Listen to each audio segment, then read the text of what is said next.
sa akin, hindi.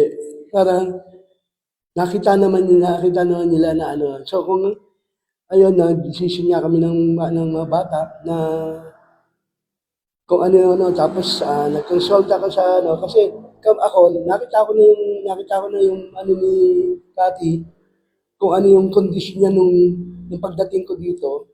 Sabi ko, kita nyo yung gas-gas niya sa paa, tsaka sa kamay, dito lang sa kamay, pagkasabit. Yun lang, sabi ko, ba't kailangan niya pang i-ano, wala namang itim na ano.